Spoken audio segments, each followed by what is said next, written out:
Ellen Gould Harmon and her twin sister Elizabeth were born on November the 26th, 1827, in the town of Gorham, Maine, about 12 miles west of Portland. Como foi mencionado aí na abertura desse episódio da segunda temporada da série sobre a história do Adventismo, intitulada Lineage Journey, produzida na Europa e lançada em 2017, Ellen White nasceu no dia 26 de novembro de 1827, na pequena cidade de Gorham, no estado norte-americano do Maine.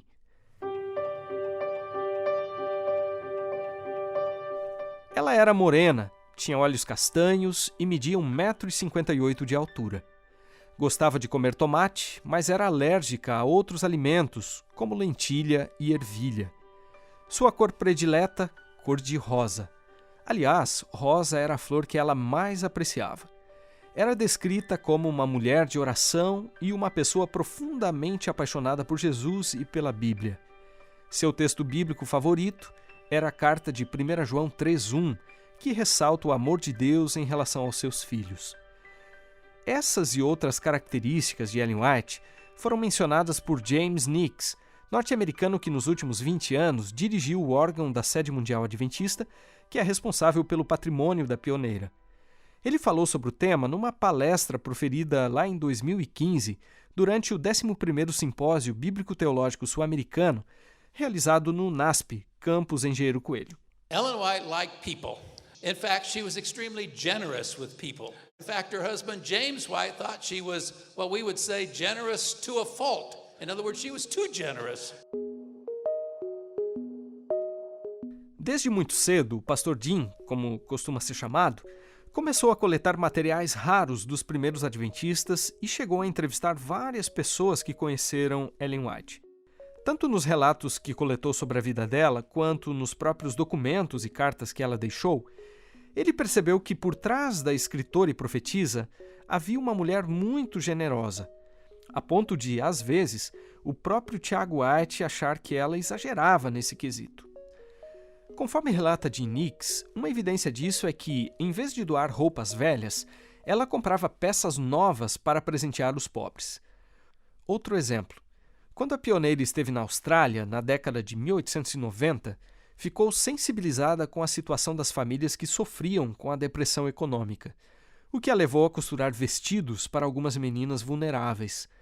Também confeccionou meias para aquecerem os pés dos primeiros missionários adventistas enviados para o norte da Europa. Outro detalhe relatado pelo pastor Jim Nix é que, além de generosa, Ellen White era muito hospitaleira.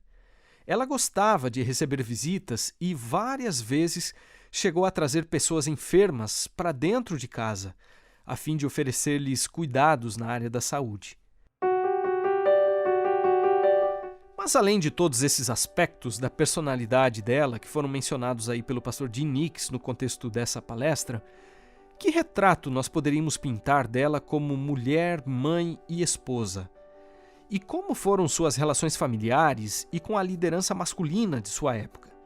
É sobre esse tema que eu, Márcio Tonetti, converso no episódio de hoje com os pastores Gerson Cardoso Rodrigues e Adolfo Semo Soares.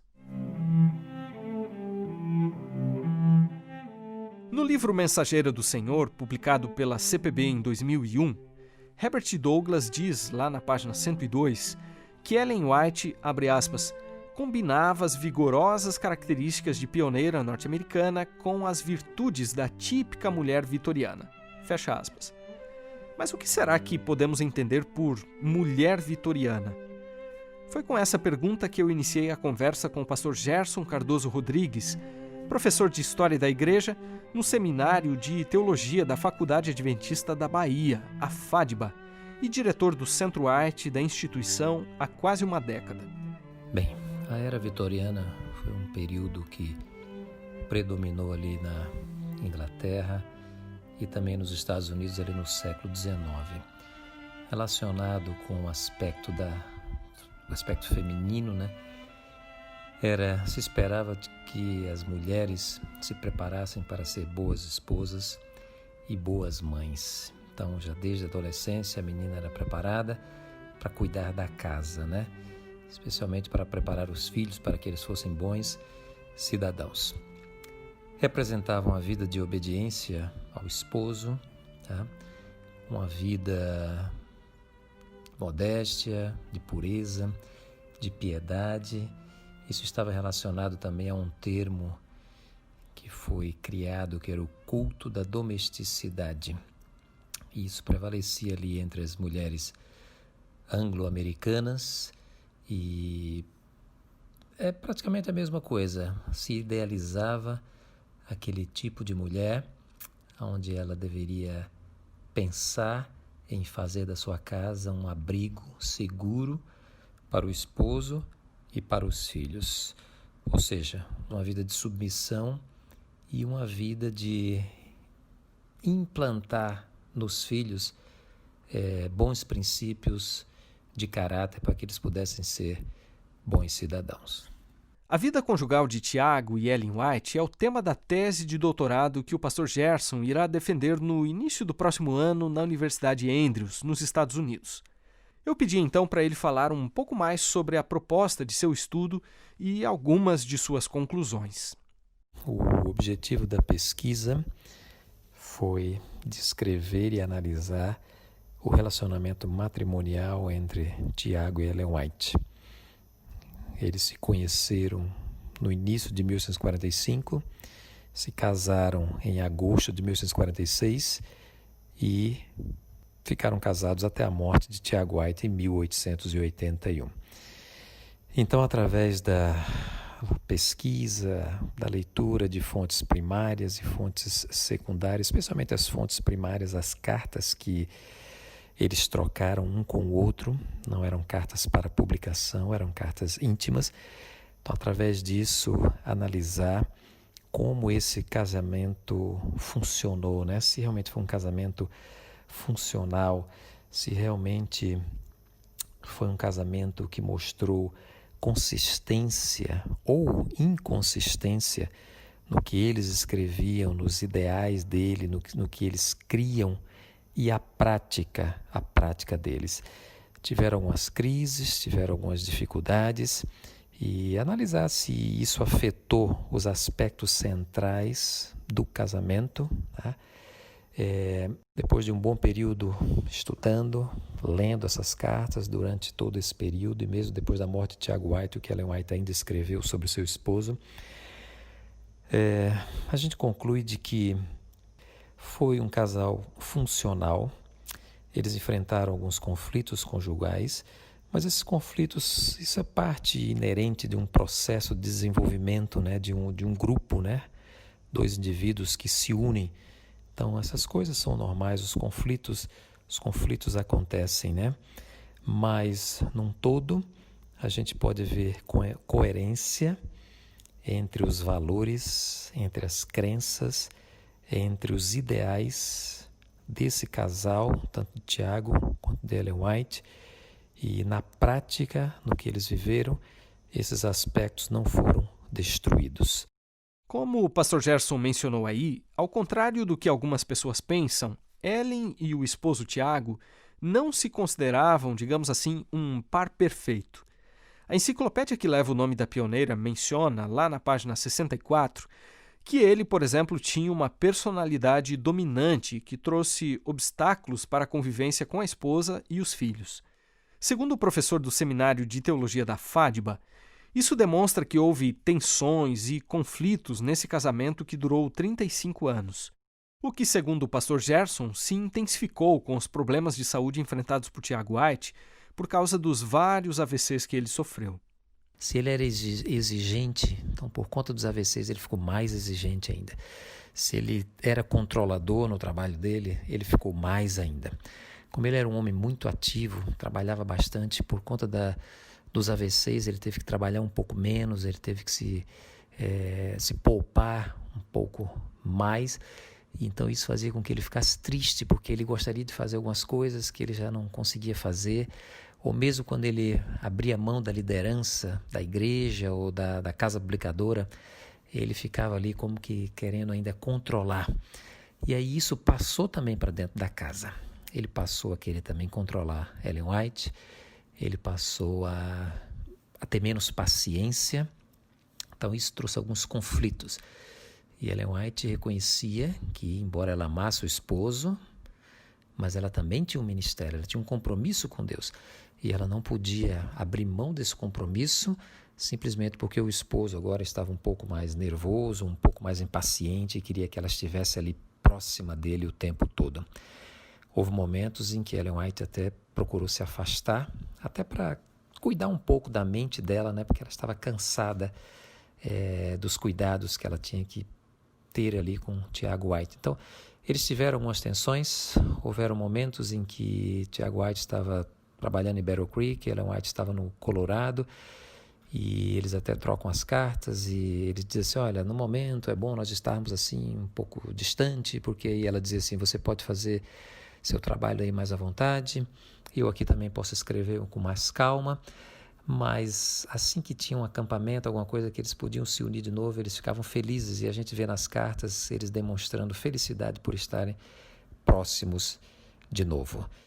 Outra pergunta feita ao professor Gerson foi a seguinte: como era o relacionamento entre a Ellen White, profetisa, e o Tiago White, presidente da Sede Mundial Adventista? Vamos ouvir aí a explicação dele.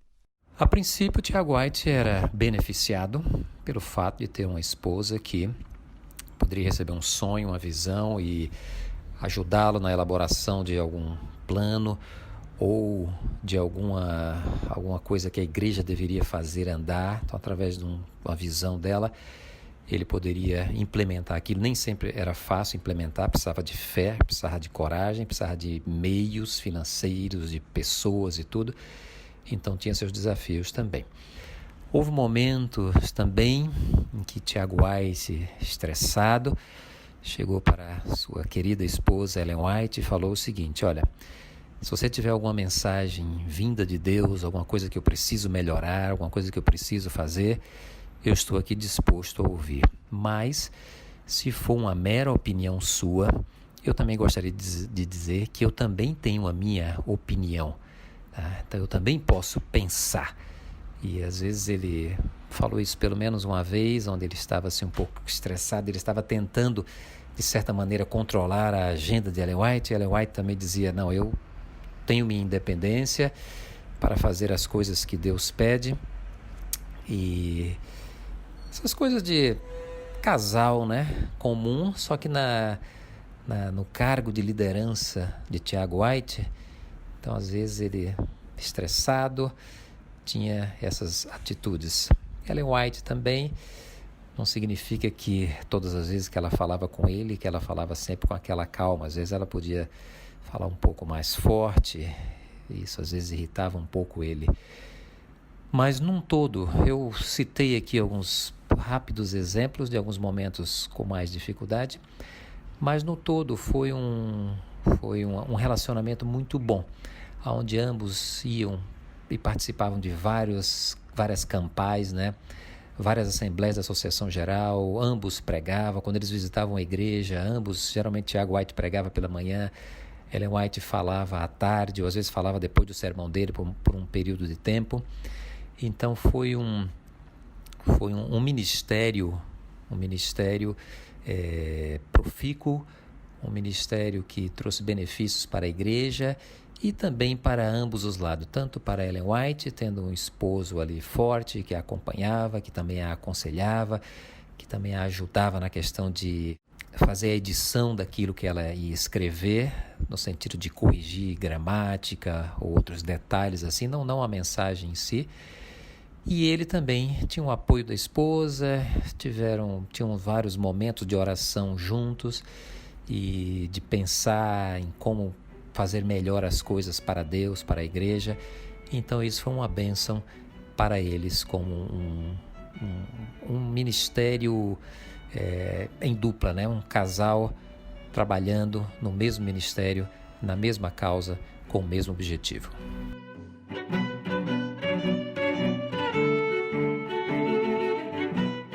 Pegando o gancho de uma declaração do mesmo livro de Herbert Douglas, que citei há pouco, onde ele diz que Ellen White dava conselhos somente depois de ela mesma os haver praticado, como podemos conciliar com seus conselhos o fato de, em determinados momentos, ela ter terceirizado, por exemplo, o cuidado dos filhos por causa das viagens a trabalho. O professor Gerson respondeu essa pergunta nos dando um pouco mais de contexto. Um dos maiores desafios para Ellen White era o fato dela ter que atender ao chamado de Deus, e isso incluía viajar bastante e não poder estar com os filhos constantemente. E ela dizia que esse era o grande desafio. Quando ela via uma mãe com as crianças, ela tinha vontade de estar com os filhos.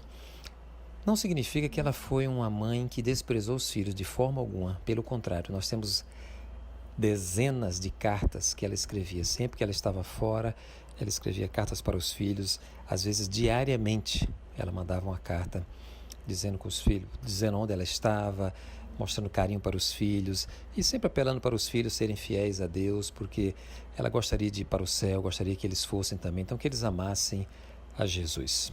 Ellen White é um exemplo para nós em relação à questão de estar com os filhos? Não.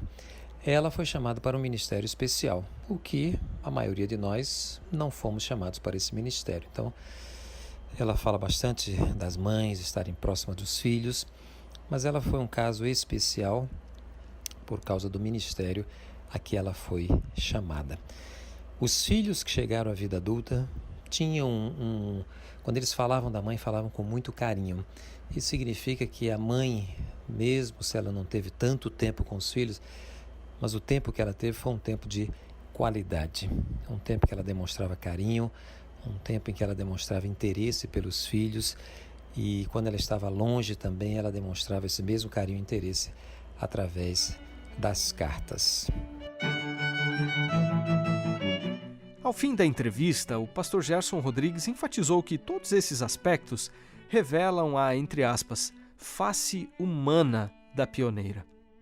Ellen White era uma profetisa chamada para ser a mensageira do Senhor, mas era uma pessoa humana, e a gente vê isso nas cartas, né? Nos momentos de tensão com o esposo, há uma carta em que ela diz o seguinte, eu acho que ela respondeu o esposo de uma maneira que não deveria, ou um pouco impaciente, ela escreveu alguma coisa, mas depois ela diz o seguinte, se eu tivesse estado mais perto do meu Salvador, Jesus Cristo, eu não precisava estar me arrependendo ou do que falei, ou do que escrevi. Várias vezes ela pede perdão ao esposo, ela diz, olha, se eu lhe machuquei com alguma palavra ou com alguma atitude, você me perdoe e eu não quero mais fazer isso. Então a gente vê o lado humano, né? Como esposa, como mulher, como mãe, ela teve que enfrentar todas essas dificuldades e esses desafios que nós enfrentamos.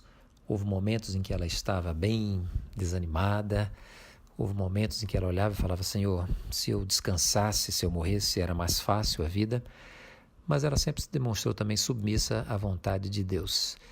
E em momentos em que ela estava bem desanimada, Tiago White chegava em casa e dizia, querida, Deus está conosco, vamos nos animar de novo. Em momentos que Tiago White estava deprimido, triste, então ela entrava também e dizia, querido, Deus nunca nos abandonou, não é agora que Ele vai nos abandonar também.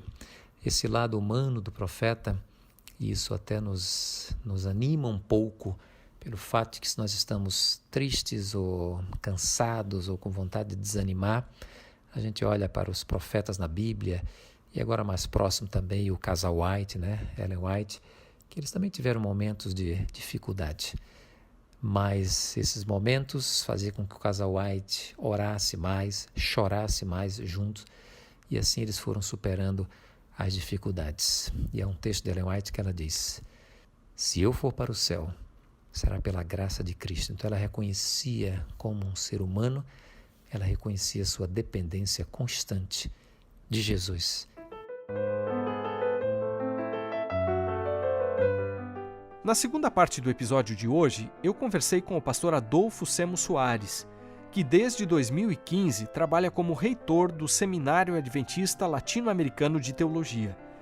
Com 26 anos de experiência em sala de aula, do ensino fundamental à pós-graduação, ele coordena os 8 seminários teológicos que a igreja mantém na América do Sul, onde estudam atualmente 1.700 alunos.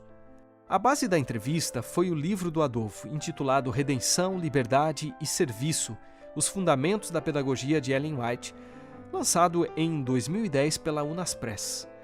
No prefácio dessa obra, o teólogo Jung Mo-sung, que foi o orientador do pastor Adolfo no doutorado, sugere que talvez ele tenha se apropriado de maneira muito pessoal do referencial teórico com o qual analisou a vida de Ellen White. Isso se explicaria pela própria experiência de vida do pastor Adolfo, que deixou a Bolívia há 30 anos e se radicou no Brasil, vivendo assim na fronteira entre dois mundos. Por essa razão, ele começa nos explicando quais foram os referenciais teóricos utilizados para analisar a vida da pioneira adventista. De modo resumido, a metodologia da ciência da religião consiste em analisar um fenômeno religioso ou pessoa ligada à religião, utilizando ferramentas metodológicas das ciências humanas. Dessa forma, o pesquisador usa referenciais teóricos consagrados ou legitimados de uma área específica do conhecimento para compreender o objeto de pesquisa escolhido. Isso é necessário porque a pesquisa da pós-graduação se fundamenta em estudos bibliograficamente aceitos. Eu não podia simplesmente chegar e apresentar Ellen White como uma profetisa, uma mensageira do Senhor, embora eu tenha a total convicção que ela é e foi uma mensageira do Senhor. Eu precisei usar ferramentas teóricas adequadas a fim de mostrar que ela é uma pessoa diferenciada. No fim das contas, Márcio, eu a apresentei como uma profetisa, mas não usei essa linguagem denominacional. Usei uma linguagem aceita na academia. No meu caso, eu utilizei um referencial teórico da antropologia cultural e apresentei Ellen White como uma pensadora liminar, que viveu na fronteira e que em alguns momentos foi propositadamente tornada ausente. Usei teóricos como Walter Mignolo e Boaventura de Souza Santos, entre outros. Em minha análise, observei que em Ellen White há traços de liminaridade, manifestos numa vida e discursos diferentes que algumas vezes contrariaram o pensamento da maioria dominante, mas que se demonstraram positivos para a denominação. Complementando essa resposta, o Dr. Adolfo disse aí na sequência se ele entende que a experiência dele como um imigrante o ajudou a ver de modo diferente a biografia de Ellen White. Todo pesquisador acaba lendo o objeto de pesquisa com as lentes intelectuais de sua própria vida. No meu caso, um cidadão boliviano, radicado no Brasil, entendo que o fato de ser estrangeiro acaba me proporcionando a oportunidade de enxergar a vida por um ângulo diferente de um nativo brasileiro. Por quê? Porque um estrangeiro vê detalhes que o nativo não vê e questiona aspectos que o cidadão local aceita passivamente. Isso é possibilitado pela diferença do idioma, da cultura e das perspectivas de mundo em alguns assuntos.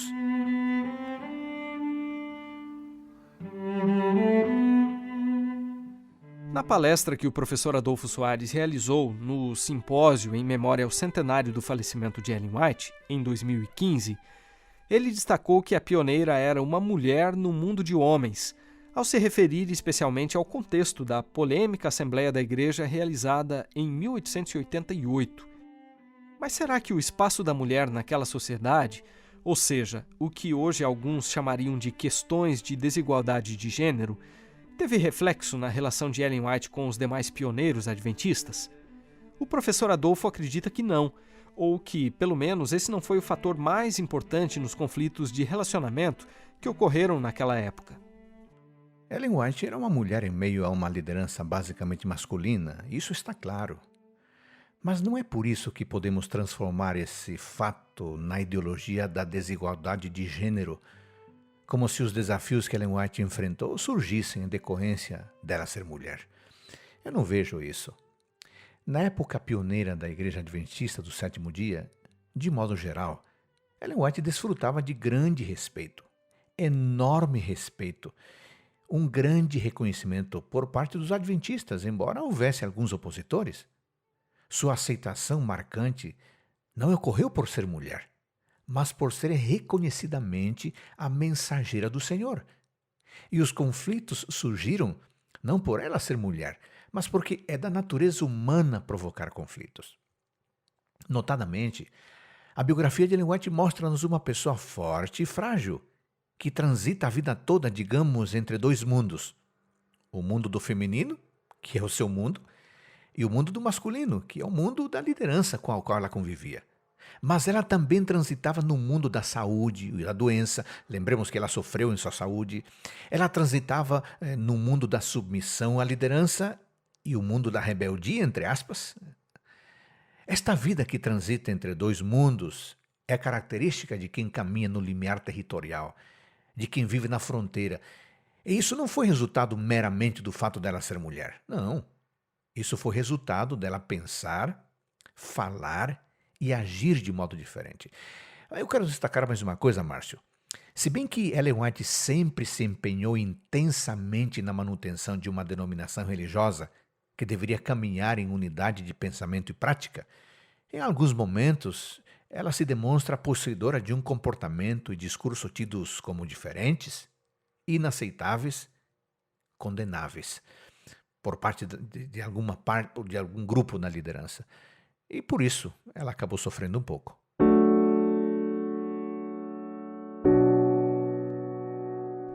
Um dos netos de Ellen White, Arthur White, numa extensa biografia sobre a avó, a definiu como uma mulher de visão.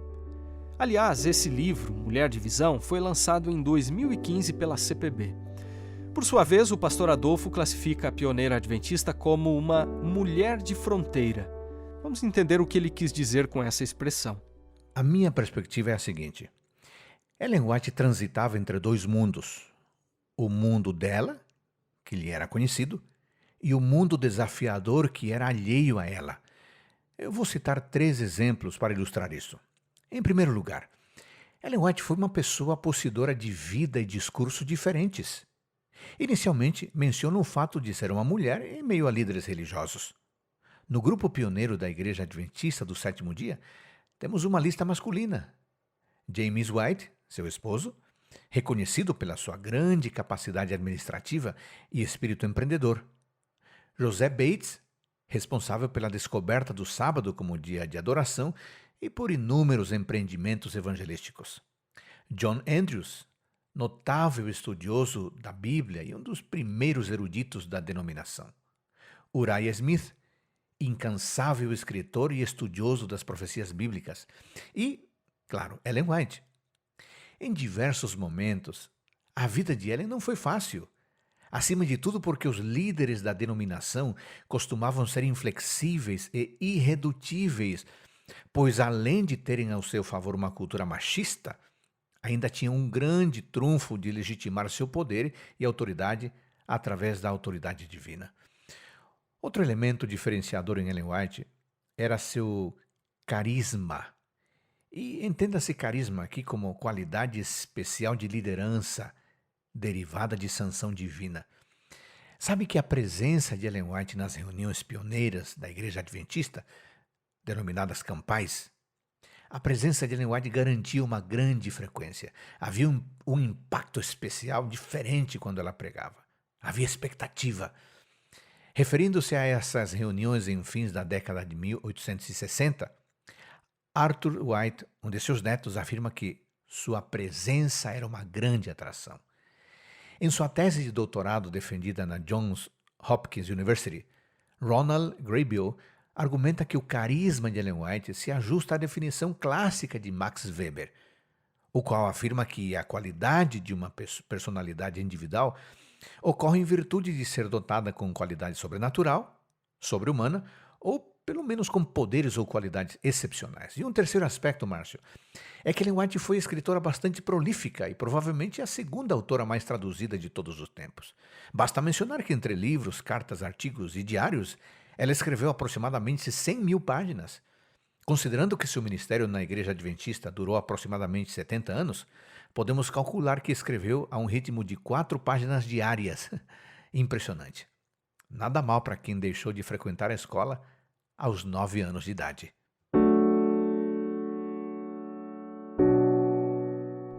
Poderíamos dizer que Ellen White foi uma mulher à frente de seu tempo, cuja voz profética trouxe inovação para a igreja em muitos aspectos. Como observou o teólogo Jung Mo-sung no prefácio do livro do pastor Adolfo, o novo costuma vir das margens e não do centro da sociedade ou de um grupo religioso. E alguns entendem que, de certo modo, Ellen White cumpriu esse papel nos primórdios do Adventismo.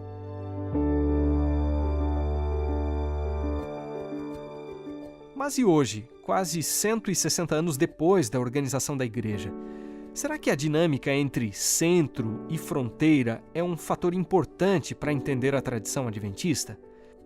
O pastor Adolfo reconhece que existem tensões, mas que isso não pode comprometer a unidade nem o foco da Igreja.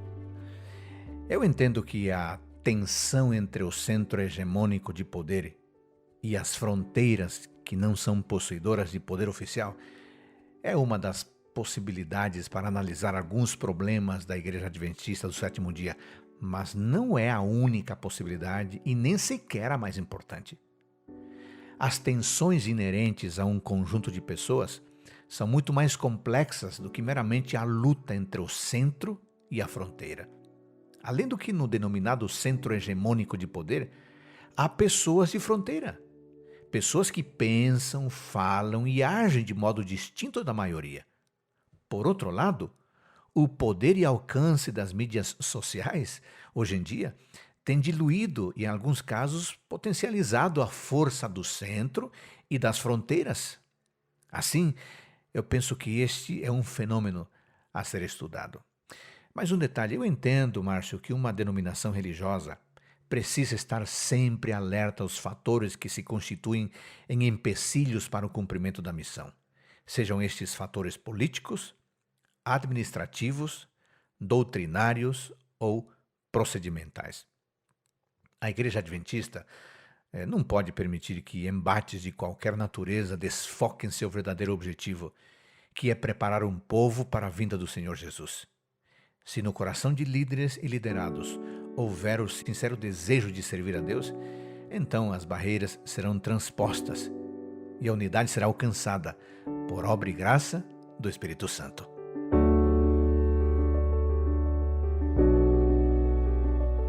E é com essa reflexão do pastor Adolfo Soares que nós concluímos o episódio de hoje, que teve produção e roteiro de Márcio Tonetti e Wendel Lima, edição de áudio de Márcio Tonetti, gravação de José Newton e direção de jornalismo de Marcos de Benedicto. Vale lembrar que estamos encerrando também a série de podcasts sobre Ellen White. Claro que nós não tivemos aqui a pretensão de esgotar o assunto, mas esperamos ter trazido informações que, de alguma maneira, possam te ajudar a entender a pessoa e a obra da pioneira. Então, se você perdeu algum dos 4 episódios, aproveite esse período de férias do podcast, que se estenderá até o começo de 2021, para ouvir os que faltaram. Muito obrigado por nos acompanhar ao longo dos 25 episódios do ano e até a próxima temporada.